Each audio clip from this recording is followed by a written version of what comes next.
জৈব সার উৎপাদন করে সাড়া ফেলেছেন রংপুরের এক নারী উদ্যোক্তা।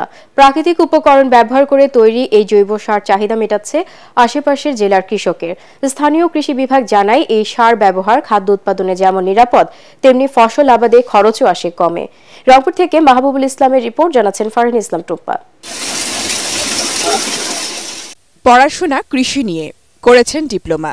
লেখাপড়া শেষ করে সেই অভিজ্ঞতা কাজে লাগানোর আগ্রহ থেকে শুরু করলেন সার উৎপাদন। এরপর আর পেছনে ফিরে তাকাতে হয়নি জিন্নাতুল ফেরদৌসকে।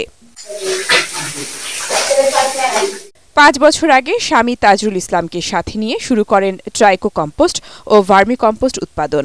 সহযোগিতায় এগিয়ে আসে কৃষি বিভাগ, দেয় অর্থ সহায়তা।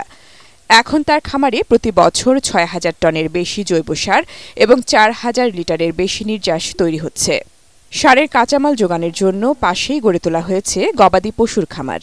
এই এলাকায় জনপ্রিয়তা অর্জন করছে, ফসল অনেক ফলন বৃদ্ধি পাইছে এবং রোগ বালাই থেকে মুক্ত এবং বিষমুক্ত খাদ্য নিয়ন্ত্রণ করার জন্য এই ট্রাইকোলেসেট আমি ব্যবহার করি।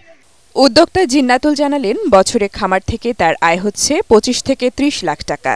সরকারি সহায়তা পেলে আরও পরিসর বাড়িয়ে উত্তরাঞ্চল জুড়ে কৃষি উৎপাদনের ক্ষেত্রে অবদান রাখার স্বপ্ন দেখেন তিনি। এই প্রকল্পটি আমার এই এলাকায় এবং উত্তরবঙ্গের চাহিদা অনেকটাই পূরণ করতে পারবে।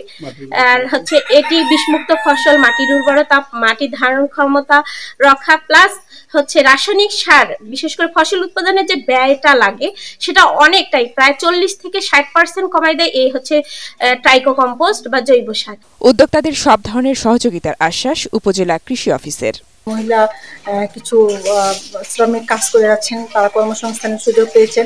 পাশাপাশি এই এলাকায় জৈব সার উৎপাদনের একটা জনপ্রিয়তা বেড়েছে এবং আমাদের এই উদ্যোক্তাকে ওনাকে অনুসরণের মাধ্যমে আরও কিছু কৃষক এই ভার্মি কম্পোস্ট, ট্রাইকো কম্পোস্ট উৎপাদনে উৎসাহিত হচ্ছে। শুধু কৃষকদের সারের চাহিদা মেটানো নয়, এই খামার কাজের সুযোগ করে দিয়েছে স্থানীয় দরিদ্র মানুষের, খুলে দিয়েছে আয়ের পথ। Bureau report, ATN Bangla.